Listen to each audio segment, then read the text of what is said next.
Bengali ফিন্সের পালক পরে সাদা চামড়া বের হয়ে যাচ্ছে।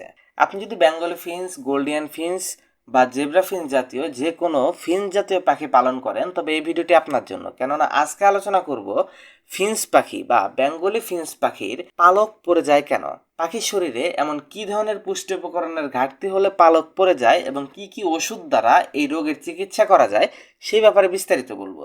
আমি যদি এটাকে পুরো ভিডিওটাকে সংক্ষিপ্ত আকারে শুরুতে আপনাদের হিন্ট দেওয়ার চেষ্টা করি, আমরা এখানে মূলত দুইটা বিষয় নিয়ে আলোচনা করব।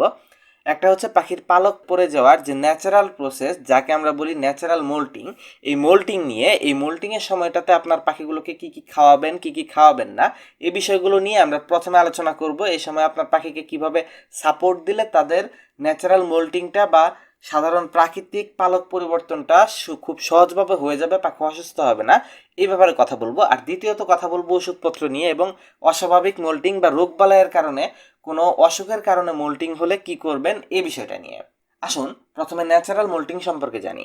ফিন্স পাখির পালক স্বাভাবিকভাবে আপনি দেখবেন ছোট বাচ্চা যখন ডিম থেকে ফুটে বের হয় তাদের পালকগুলো হয় কালো এবং ধূসর বর্ণের, কিন্তু পরবর্তীতে যখন এগুলো আস্তে আস্তে বড় হতে থাকে তখন এদের পালকের মধ্যে বিভিন্ন রং বেরঙের কালার দেখতে পাওয়া যায়। এখানে তাদের বেশ কিছু পুরনো লোম পড়ে যায় এবং নতুন লোম গজায়। 6 থেকে 12 সপ্তাহ বয়সের মধ্যে শুরু হয় এবং 1 মাস পর্যন্ত এটা স্থায়ী থাকে।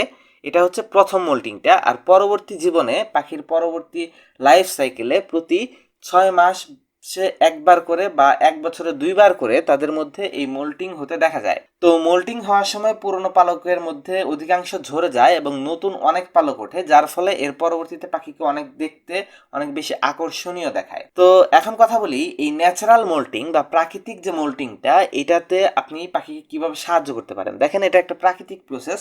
মানুষের শরীরে যেমন পুরনো কিছু মরা চামড়া পড়ে যায় বা সাপ যেমন তার শরীরের খোলস পরিবর্তন করে, প্রকৃতিতে প্রত্যেকটা পাখিরই কম বেশি মোল্টিং হয়, প্রত্যেকটা প্রাণীরই কম বেশি এটা হয়ে থাকে। এটা একটা ন্যাচারাল প্রসেস। যদি এটা হয়ে থাকে আপনার টেনশনের কিছু নেই, আপনাকে এদের ডায়েট ফলো করতে হবে, এদেরকে প্রপার একটা খাবার দাবার দিলে পাখি এমনিতেই ঠিক হয়ে যাবে। আসুন সে ব্যাপারে কথা বলি। প্রথমত, মোল্টিংয়ের সময়ে আপনার পাখিগুলোকে অন্তত সপ্তাহে 3-4 দিন গোসলের ব্যবস্থা করে দিন, কেননা এই সময় পরিষ্কার পরিচ্ছন্নতা খুব জরুরি। এ সময় যদি আপনি খাঁচা এবং আশপাশ অপরিষ্কার অপরিচ্ছন্ন রাখেন তাহলে কিন্তু পাখিগুলো খুব সহজে রোগে আক্রান্ত হবে, কারণ এই সময় তারা দুর্বল থাকে। আপনি ধরলে দেখবেন তাদের শরীর একটু গরম, একটু জ্বর জ্বর থাকে। দ্বিতীয়ত, পাখির শরীর একটু ফুলিয়ে বসেও থাকে। আবার এমনও বসে থাকবে না যে আপনার কাছে দেখে মনে হবে একেবারে অসুস্থ, মারা যাবে যাবে অবস্থা, এই ধরনের অবস্থা হয় না, কিন্তু ওরা শরীর ফুলিয়ে বসে থাকে, প্লাস নানান রকম কমপ্লেক্স সিচুয়েশনে ভোগে। কারণ একটা প্রাণীর শরীর থেকে লোমগুলো পড়ে যাচ্ছে আর নতুন লোম উঠতেছে, এটা কিন্তু বেশ জটিল একটা প্রক্রিয়া। তো এই যে লোম উঠছে, এই নতুন লোম ওঠার জন্য তাদের কিছু খাবারের প্রয়োজন হয়, বিশেষত তাদের প্রয়োজন হয় প্রোটিনের। প্রোটিনের অভাব হলে কিন্তু এ সময় তাদের নতুন লোম ওঠার প্রক্রিয়ায় বাধা ঘটে। আর এই প্রোটিনের সাপ্লিমেন্ট হিসাবে আপনারা পাখিকে মুরগির ডিম খাওয়াবেন। এই সময়টাতে মুরগির ডিম কিভাবে খাওয়াবেন, সপ্তাহে 3 দিন করে আপনি আপনার ফিন্সগুলোকে দেশি মুরগির ডিম বা ফার্মের মুরগির ডিম যেটাই হোক, আপনি আপনার ফিন্সগুলোকে মুরগির ডিম দিবেন, কুসুম টুসুম সব সহ কুচি কুচি করে কেটে দেবেন, বা একটা ডিমকে অর্ধেক করে কেটে এইটাকেও দিয়ে রাখতে পারেন, এভাবেও দিতে পারেন, যেন ফেলানো না যায় এই ব্যাপারে দেখবেন, কারণ ওরা খাই খুব অল্প। আপনি যদি 1-2 জোড়া পাখি হয় তাহলে একটা ডিমের 10 ভাগের 1 ভাগ অংশ কেটে বাকিটুকু আপনারা খেয়ে ফেলেন, ওইটুকু শুধু পাখিকে দিলেন, এভাবে দিতে হবে মূলত। তো এটা দিবেন, সাথে মটরশুঁটি, তারপর হাই প্রোটিন কিছু ফ্রুট রয়েছে, যেমন আপনি ছোলা দিতে পারেন। এই সমস্ত খাবারগুলো দিলে ওদের যে মোল্টিংয়ের সময়ের চাহিদাটা এটা দূর হয়ে যাবে। আর কি ধরনের ওষুধপত্র ব্যবহার করা যায় সেটা নিয়ে আমি পরবর্তী ধাপে কথা বলছি, যেখানে আমি আপনাদের বলবো অস্বাভাবিক মোল্টিং বা অতিরিক্ত লোম পড়ে যাওয়ার ক্ষেত্রে করণীয় কি। এবার আসুন সেদিকে চলে যাই। নাম্বার 2, পাখির রোগের কারণে লোম পড়ে যাওয়া। এখন রোগের কারণে লোম পড়ে যাওয়ার বেশ কিছু আলাদা আলাদা স্টেজ থাকতে পারে। যেমন আমি যদি বলার চেষ্টা করি, প্রথমত যদি আপনার পাখির খাবারের প্রপার নিউট্রিশন ভ্যালু না থাকে তাহলে কিন্তু লোম পড়তে পারে। এটা একটা কারণ হতে পারে। যদি তাদের বডিতে জিঙ্কের অভাব দেখা দেয় বা শরীরে কোনো পুষ্টি উপকরণের অভাব দেখা দেয় তাহলে কিন্তু লোম পড়তে পারে। এটা আস্তে আস্তে অসুখে আক্রান্ত হয়ে লোম পড়ে যাবে, তো এমনটা হতে পারে। এই জন্য কিন্তু আমরা আপনাদের পাখিগুলোর জন্য, ফিন্সের জন্য স্পেশালি আমি খাবার তৈরি করছি। এই খাবারগুলো আপনারা নিয়ে খাওয়ালে আপনার পাখিকে খুব সহজে খাওয়াতে পারবেন এবং তাদের সুস্থ সবল রাখতে পারবেন। আমরা কোয়ালিটি অনেক ভালো রেখেছি, আর স্পেশালি এটা ফিন্স পাখির জন্যই তৈরি করা। আপনি আপনার পাখির জন্য নির্দ্বিধায় নিয়ে নিশ্চিন্তে নিয়ে এটা খাওয়াতে পারেন, ধুলা ময়লা মুক্ত, 100% ফ্রেশ এবং প্রপার ব্রিডিং ফর্মুলেশন মেনে তৈরি করা খাবার। যদি খাবার কিনতে চান তাহলে ভিডিওর ডেসক্রিপশনে এবং প্রথম কমেন্টে কিভাবে কিনবেন সেই লিঙ্ক দেওয়া থাকবে। তাছাড়া আমার ফেসবুক পেজের লিঙ্ক দেওয়া থাকবে, সেখানে লাইক করে রাখলে সরাসরি আমার সাথে মেসেজে যোগাযোগ করতে পারেন কোনো সমস্যায়। প্লাস আমার হোয়াটসঅ্যাপ নাম্বার দেওয়া থাকবে, সেখানেও আমার সাথে যোগাযোগ করতে পারেন। এবার আসি ওষুধপত্রের ব্যাপারে, কী ধরনের ওষুধপত্র ব্যবহার করা যায় এবং এই পাখির চিকিৎসার জন্য কি কি করতে হয়।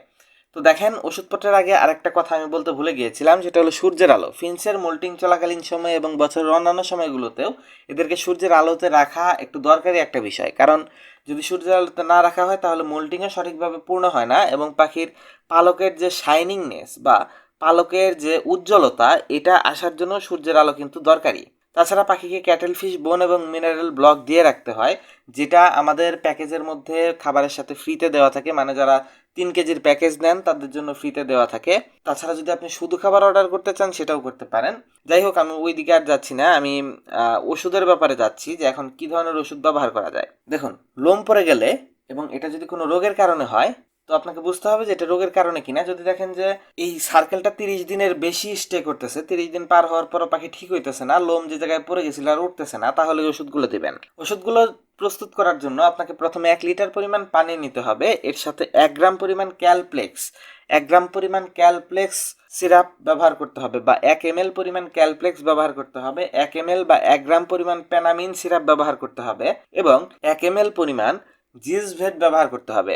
ওষুধ 3টার কাজকে আমি সেটাও বলে দিচ্ছি। প্রথম যে ওষুধটা, এটা হলো ক্যালসিয়াম সাপ্লিমেন্ট, এটা ক্যালসিয়াম সাপ্লাই দেয়। দ্বিতীয় ওষুধটা হলো পেনামিন, এটা পাখির জ্বর, ঠান্ডা এবং এই জাতীয় সমস্যাগুলো দূর করতে, ইনফেকশন জাতীয় সমস্যাগুলো দূর করতে এটা কাজ করে। আর তৃতীয়টা হলো জিসভেটটা মূলত জিঙ্কের সাপ্লিমেন্ট। আপনারা হয়তো জানেন যে কোনো প্রাণীর লোম ওঠার জন্য জিঙ্ক অনেক গুরুত্বপূর্ণ ভূমিকা পালন করে। এজন্য জিসভেট ওষুধটা দিতে হয় যদি এদের লোম অস্বাভাবিকভাবে পড়ে যায়। কিন্তু আমি কিন্তু প্রথমে আপনাদের যে খাবারগুলোর কথা বললাম বা যে কেয়ারগুলোর কথা বললাম, এগুলো করলে কিন্তু ওষুধের প্রয়োজন হবে না। যদি দেখেন তাও ঠিক হচ্ছে না, তখন এটাই যাবেন। তো এই ওষুধ মিশ্রিত যে পানিটা হবে, 1 গ্রাম ক্যালপ্লেক্স, 1 গ্রাম জিসভেট এবং 1 গ্রাম পেনামিন, এই ওষুধ 3টা মিশ্রিত যে পানিটা আপনি পাচ্ছেন, এই পানিটা আপনার ফিন্সগুলোকে খেতে দেবেন। 6 ঘন্টা পানি দিয়ে রাখবেন, তারপর পানি ফেলে দিয়ে ফ্রেশ পানি দিয়ে আসবেন এবং যে পানিটুকু বাঁচবে সেটাও ফেলে দিতে হবে। এভাবে একটানা আপনাকে 7 দিন এই ওষুধ মিশ্রিত পানি প্রতিদিন আলাদা আলাদাভাবে বানিয়ে 6 ঘন্টা করে খাইয়ে তারপর এটা ফেলে দিতে হবে। এটা রাখার কোনো উপায় নেই, ফ্রিজে সংরক্ষণ করা যায় না। তো এইভাবে যদি আপনি এই ওষুধটা কন্টিনিউ করেন তাহলে আস্তে আস্তে তাদের এই অসুখগুলো চলে যাবে। তাছাড়া অনেক সময় দেখা যায় এই লোম পড়ার পেছনে কিন্তু প্যারাসাইট বা পরজীবীও অনেক ক্ষেত্রে আপনার দায়ী হতে পারে। তো পরজীবী যদি দায়ী হয় সেক্ষেত্রে এই উকুন বা পরজীবী বা মাইটস মারার জন্য আপনাকে ব্যবস্থা করতে হবে। এক্ষেত্রে আপনাকে যে কাজগুলো করতে হবে তা হলো, আপনি আলাদা আলাদা 3টি উপায়ে উকুনের সাথে ফাইট করতে পারেন। প্রথমত, আপনি নিম পাতা সেদ্ধ করা পানি আপনার পাখির শরীরে স্প্রে করতে পারেন, এটা করে এই প্যারাসাইট বা উকুন মারা যায়। দ্বিতীয়ত, আপনি রসুন বেটে 3-4 কোয়া রসুন নিয়ে এগুলোর যে রসটা, এটা 1 লিটার পানির মধ্যে দিয়ে এটা পাখির শরীরে স্প্রে করতে পারেন। এটা দিলেও কিন্তু পালকের মধ্যে থাকা উকুনগুলো মারা যায়। আর তৃতীয়ত, আপনি যেটা করতে পারেন সেটা হলো একটা ওষুধের ব্যবহার করতে পারেন, যেটা আপনাকে স্প্রে করতে হবে আপনার পাখির খাঁচা, বডি এবং সমস্ত জায়গাতে। ওষুধটার নাম হলো এসিমিক। এই ওষুধটা আপনাকে 1 লিটার পানির মধ্যে 2 মিলি বা 2 গ্রাম পরিমাণ দিয়ে এটা খুব ভালোভাবে মিশিয়ে এটা আপনার পাখির পুরো শরীরে, মাথা থেকে পা পর্যন্ত পুরো শরীরে, খাঁচায়, তারপর হাড়ির মধ্যে সমস্ত জায়গায় স্প্রে করে দেবেন। তবে এটা যদি বাচ্চা থাকে তাহলে দিবেন না, বাচ্চা থাকলে সমস্যা হতে পারে। তাছাড়া যদি বাচ্চা না থাকে তাহলে এটি স্প্রে করে দেবেন। বাচ্চা থাকলে ন্যাচারাল গুলো ব্যবহার করবেন, নিম অথবা ওই রসুনের যে রসটা, এটা ব্যবহার করবেন। তো আশা করি এই পদ্ধতিগুলো মানলে আপনার পাখির যে প্যারাসাইটের কারণে হোক লোম পড়া, ন্যাচারাল হোক লোম পড়া বা অন্য ডিজিজের কারণে হোক লোম পড়া, এগুলো দূর হয়ে যাবে। ভিডিওটি কেমন লাগলো অবশ্যই কমেন্ট করে বলবেন। আর ভিডিওটি যদি আপনার কাছে উপকারী বলে মনে হয়ে থাকে চ্যানেলকে সাবস্ক্রাইব করবেন। ধন্যবাদ এতক্ষণ সাথে থাকার জন্য।